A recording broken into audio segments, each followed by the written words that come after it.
Bonjour Olivier. Bonjour Virginie, bonjour à tous. Alors aujourd'hui avec vous, c'est un regard que vous nous proposez. Le regard, c'est celui d'un Azérien, Didier Carluccio. Il le pose sur les personnes âgées et il est photographe. Voilà, c'est un photographe de grand talent.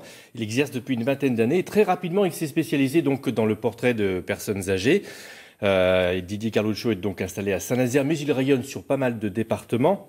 Avec Daniel Lefloc, nous l'avons suivi lundi alors qu'il travaillait dans un établissement nantais dans le quartier Procès. Et on sent, quand on le suit, qu'il a un excellent contact avec les gens qu'il photographie. Ça se voit, il a beaucoup de respect pour eux et le résultat est vraiment superbe. Séance de photos ce matin à la Chézalière, une maison de retraite nantaise. Didier Carluccio est dans son élément. Je vais juste déplacer cette chaise. La vieillesse, ses attitudes, son environnement, Didier aime ses sujets et ça se voit, il s'est montré sans dégrader. En termes de photographie, pour moi, la personne âgée, c'est le sujet idéal. Et comme je suis de nature contemplative, c'est un univers d'une lenteur extrême.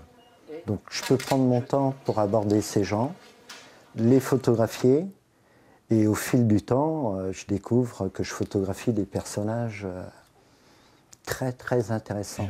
Il y a une signature Carluccio. Dans sa démarche, Didier est autant photographe que peintre. Il travaille les ambiances pour mieux souligner ses personnages. Je donne un petit côté pictural à mon image. J'essaie de la théâtraliser au maximum. J'aime photographier le côté solitaire de la personne âgée. Donc je la saisis dans des endroits éloignés des autres personnes.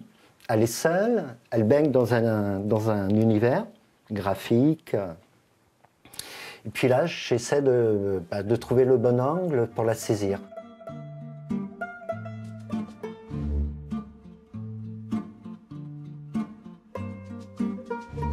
Accentuer les rides, moi je ne cherche pas à les accentuer. C'est au naturel. Le visage, il est marqué, il se révèle tel qu'il est. Je n'ai pas besoin d'accentuer les traits du visage ou quoi que ce soit. Ensuite, il arrive que ces photos dérangent les familles. Peut-être parce qu'elles renvoient aux enfants un instant de vérité crue. C'est leur père, leur grand-mère, leur avenir. J'ai essayé plein de sujets en photographie, hein. Mais celui-ci, c'est celui qui me permet d'être bien dans ce que je fais et de continuer à aimer la photographie comme au premier jour.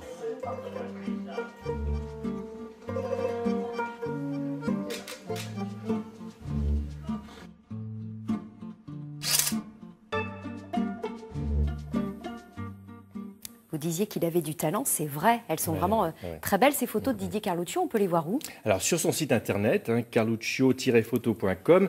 Et puis en octobre prochain, il y a une exposition qui est prévue, alors pas dans notre région malheureusement, mais à Ivry-sur-Seine, en région parisienne, dans l'hôpital de Charles-Foix, qui dépend des hôpitaux de Paris. Un livre est également en préparation qui devrait sortir à ce moment-là. Et ce qu'il faut dire, c'est qu'il est aussi prêt à aller prêter ses photos pour une expo. Oui, gratuitement. Pour le moment, il est exposé dans les établissements dont on parlait à l'instant, là, pour personnes âgées. Mais s'il y a une galerie photo, une collectivité, une entreprise qui veut exposer ce qu'il fait, eh bien, il peut proposer gratuitement quelques-uns de ces clichés. Là, ce serait bien pour que le grand public puisse connaître justement ce qu'il fait. Ce qu'il faut dire aussi, c'est que ses clients, ce sont essentiellement des établissements pour les personnes âgées, là où vous avez tourné. Oui, il commence à être très connu dans ce secteur. Il y a aussi des familles qui le contactent pour faire des photos de famille, bien sûr, ou même des entreprises spécialisées dans le troisième âge qui l'ont contacté pour leur confier la mise en image de leur activité. En lui laissant bien sûr carte blanche sur le côté esthétique, mais pour parler quand même de l'activité de l'entreprise. Et Didier Carluccio se définit comme un photographe humaniste et social. Eh bien, ça se ressent dans ces photos. On va à présent parler de l'agenda. On avait parlé ensemble de l'association Recherche et Rencontres. Elle organise des groupes de parole avec des seniors sur des sujets très variés. La prochaine date, c'est jeudi prochain, le 25 juin. C'est à Saint-Nazaire, au site animation. Le thème de la discussion, ce sera bien-être, mal-être, à l'arrivée de la saison estivale. L'occasion de parler de ce qui implique pour vous la saison de l'été. Soit c'est un bon moment, soit ça amplifie votre sentiment d'isolement. C'est donc un groupe de parole à Saint-Nazaire jeudi prochain. Et puis beaucoup plus près de nous, cet après-midi, à l'espace Welcome, c'est à Angers, une exposition sur le Burkina Faso. Le service des retraités effectivement de la ville d'Angers vous propose une rencontre de l'artiste burkinabé peintre Ako Wilson, qui fera une démonstration de peinture au café, qui vous parlera de la vie quotidienne dans son village au Burkina Faso. C'est à 14h30 à l'espace Welcome, entrée gratuite. Et tout ça, c'est donc à Angers. Cet Merci Olivier pour cette rubrique Génération Senior.